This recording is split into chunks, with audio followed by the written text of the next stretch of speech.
Hello again, whiskey friends. Thanks for joining. This one's going to be a good one, guys. Really excited about these two bottles. One in particular, which you'll find out really soon. Maybe my top whiskey of the year so far. Tasted through a bunch of different bottles for 2023, and there's just something about this bottle that just does it for me at the moment. What we'll be getting into today, guys, is a couple of the new Nashtuckies.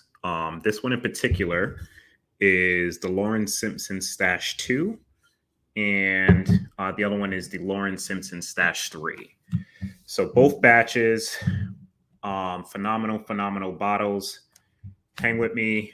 If you're new to the channel, please hit the like and subscribe. If you're not new, thanks for tuning in again. We're going to kick this show off. Cheers.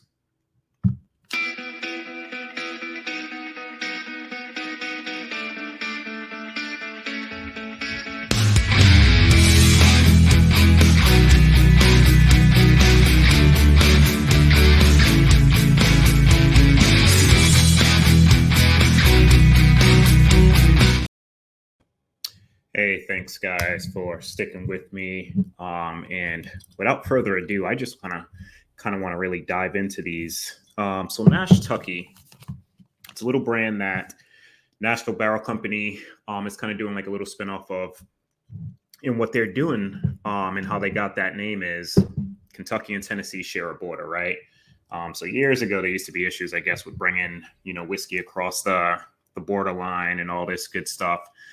So what they're trying to do is basically they're distilling, or the distillate's coming from Kentucky, but what they'll do is they'll age it and barrel it in Kentucky, ship it over to Tennessee and let it age a little bit more over there. It doesn't really say how long it aged in each state, but distilled in Kentucky, aged in Kentucky, and aged in Tennessee, being bottled in Tennessee as well. So really cool stuff. It brings me back to a couple different distilleries, MGP in particular, that actually they'll distill their stuff obviously in Indiana, but I tasted a couple things that were aged in Florida from them, Texas from them, and just those different climates, man, impact that whiskey profoundly. Like it's night and day between the two. So, having some Kentucky distillate aged in Tennessee, brings something different to the table. And these are rumored to be from Buffalo Trace. It's nothing confirmed, but I know a bunch of us probably had some Buffalo Trace products, and you get a bunch of familiar notes on both of these that you do get on, like, just say Stag and some of their other products. But we're gonna dive in. We're gonna start with actually, let's start with number 3. And you can see the colors on these guys. Like, they're pretty dark, and they're only 5 years old, right? Which is kind of nuts. And what I'll do is I'll pour 2 as well. Have it get a little bit of air while, we do a quick review on 3.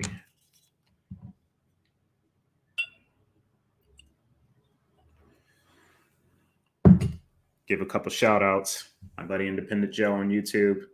Got a nice little Glen from him. And my man Cheech, Whiskey Encore. Cheers, brother. All right, so let's do this. All right, we're going to give it a little swirl. Cheers, guys. Really excited on these. Oh, man.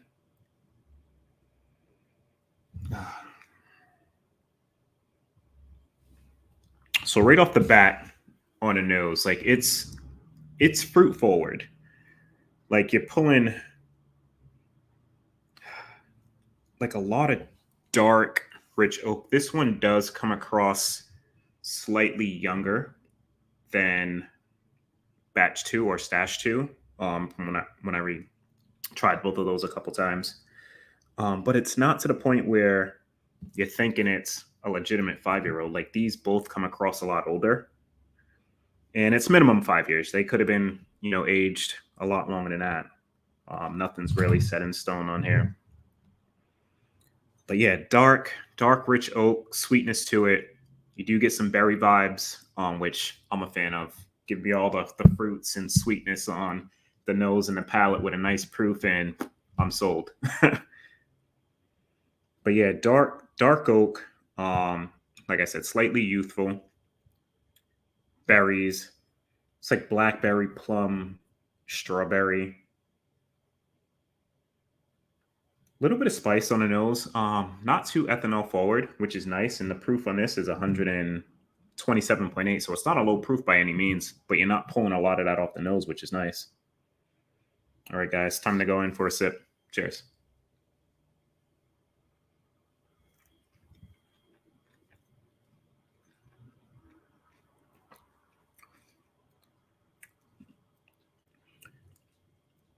Oh, wow. So this actually changed a bit on me. Because I know when I first cracked it, I got the youthful on the nose and slightly on the palate. And I'm not really getting that youthful note. Slightly tannic to an extent. Like the oak is present. For a 5-year-old, it's very present. But I love oaky whiskeys. You add those, like that fruitness, those fruity notes to an oak driven whiskey, and for me that's where I need to be. One more sip. Let's go in for another sip actually.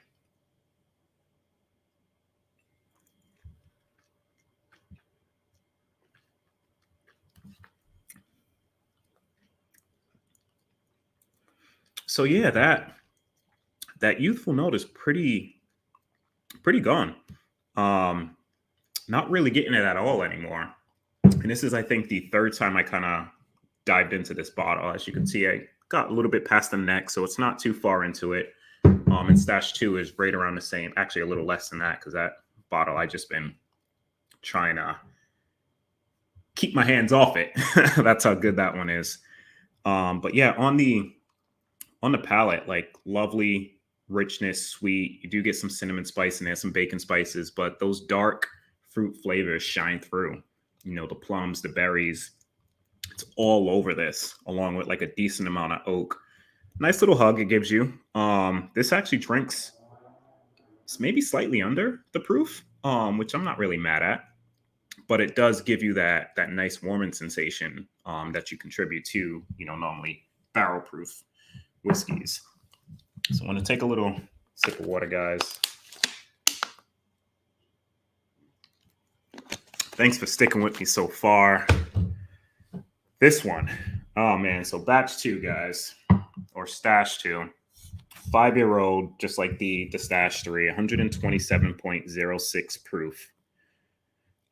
This bottle is a banger. So barrel number, so you can see on the bottom, 1574 Kentucky. In the 1500 ranges, guys, that's what we're hearing is the Buffalo Trace product. Like I said, nothing's confirmed, but word around town is that's what you'll be getting if you're getting into one of the 1500 bottles. So give this a little spin. Oh man. Yeah, Nashville's doing some crazy stuff, man. I don't know how these flavors are being pulled, from the barrel, but they're so fruit forward. It's insane. Reminds me of a bottle that Jason did from the Mash and Drum, which was my favorite whiskey last year, the Houdini from Nashville. It was only a 6-year bourbon, but unbelievable. And this has a lot of attributes and similar taste and notes to that, like super dark berry fruit forward. But enough of me talking about it again. Let's go in for a sip, guys.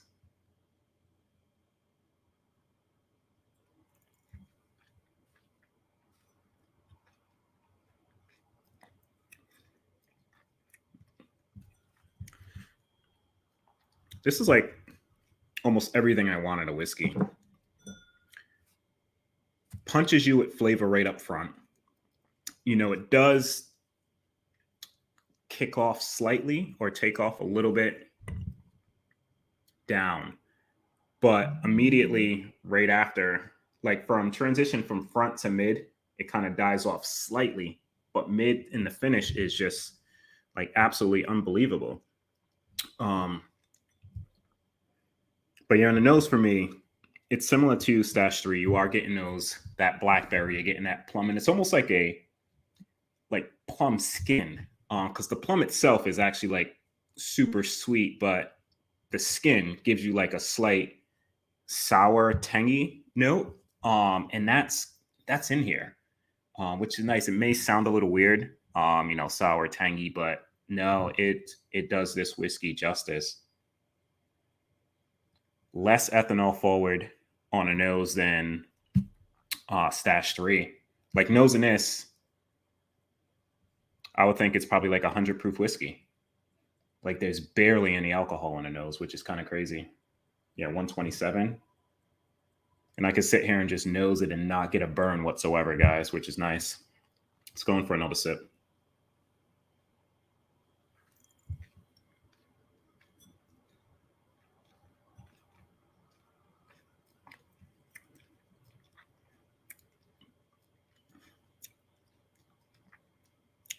God, mid palate finish is just amazing. Like I'm still tasting. It's probably about 30 seconds after I took that sip, and it's just sitting here. Literally, my cheeks, they're not on fire, but you're getting that burning sensation. My tongue's tingling. I could just sit there, put the tongue at my roof of my mouth, and I could just pull all that flavor back out of basically the whiskey. It's nuts. Oh, man. Like this bottle is absolutely crushable. I'm going to be hiding it from myself because it's sold out. I got the word from a couple buddies of mine that this was a good one, and I haven't had any Nashtuckies, so I pulled the trigger. And they are slightly up there in price. Stash 2 was, I believe, $110. For a 5-year-old, you're thinking, oh man, that's pretty pricey when you can get, Elijah Craig barrel proof, which are 12-year products, at $60 to $70. But guys, when I tell you this is worth every penny of $110, oh my God, absolutely ridiculous. I would literally buy every single one that I could at that price point, and even higher. That's how good this thing is. And I want to say there's not many, if any, of 2023 that I tasted that I think is better than this bottle as of yet. Stash 2, guys, absolutely unbelievable. Not to take away from Stash 3, it's really, really good too, but this just hits me a little better with that nicer finish. Just the mid and the back of palate on Stash 2 is just ridiculous. I'm going to go in for another sip, guys. I can't really leave this glass with any whiskey in it. That's how good it is. Cheers.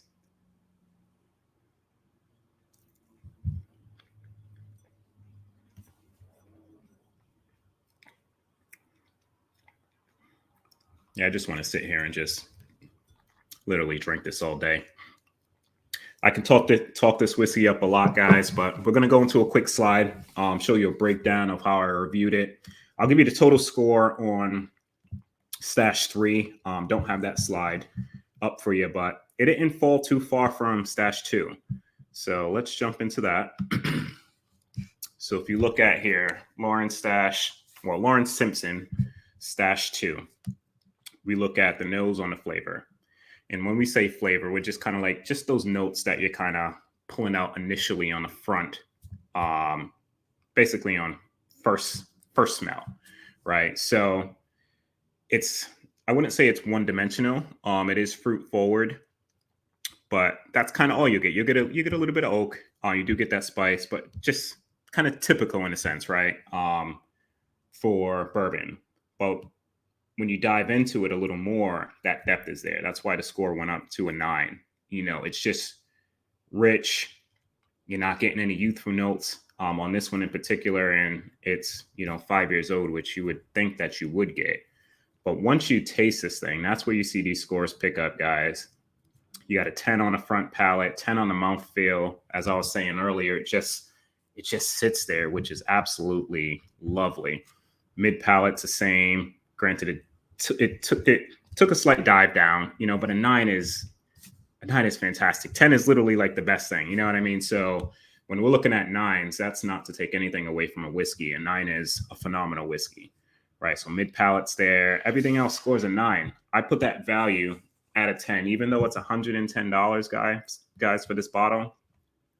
Like I said earlier, like you cannot, well, I can't beat any. Like I can't think of a bottle right now at that price point that I much rather have over this, so I got that value at a 10, gives the total score at a 92, which is only one bottle that scored, I believe, or two bottles that scored higher than a 92 within everything that we've ranked and reviewed so far. And it's about 100 and maybe 10 bottles. I know William LaRue Weller from Jeff scored about like a 96. I'm not sure what year that was. And the Elijah Craig Pirate Bottle Batch 10 for me was a 98. And I think for Jeff and Kelsey, it was mid 90s as well. So there's literally only two bottles, and those are like unicorn bottles. This at $110, is scoring just as high, for the most part, give or take a couple points, guys. And to put it in perspective, those who know me know how much I loved Houdini from last year from the Mash and Drum. Houdini, I went and ranked and reviewed, and that scored actually at 88. And that was my favorite whiskey all of last year, minus a couple unicorns. But this scored a 92, guys. So if you know me, that says a lot for a bottle to be placing above and ranking higher than that Houdini from last year. So we'll just skip over to the next slide over here just to kind of summarize it up. Flavor, total score 90, experience 90, value for me 100 across the board. Like it's $110. Like you can't beat it. You can't beat it, in my opinion. Right. So, guys, if you see these bottles, I know they're sold out right now through Nashville. Maybe they restock them, or maybe they just restock a couple different barrels that are in maybe that similar run of like that 1500 range, which as good as these are, I'll definitely try those too. I wish I can find identical barrels to this one, but, I can't imagine that they're that far different, in terms of profile and notes. But guys, yes, if you see Nashtuckies, and I've had two others which were pretty bangers as well. I think one was a Jim Beam though, instead of actual Buffalo Trace, and that was really, really good. But they're hitting it out the park right now. Nashville is killing the game with some of these barrels and whiskeys that they're doing, guys. Give them a try. Any questions, please drop some comments. If you want to see me reviewing certain bottles or anything specific, shoot me a little message, either on IG at the Whiskey Saint or just right through the comment section of YouTube here. Guys, thank you for tuning in. We're going to shoot a quick outro from our guy, David, at whiskeychannel.com. Thanks, guys, for sticking with me this long. Till next time. Cheers, guys. Jeff, just be friends with me. But you have these whiskey friends, and you say hello again. Oh, Jeffrey, you should just be friends with me. But you have these whiskey friends,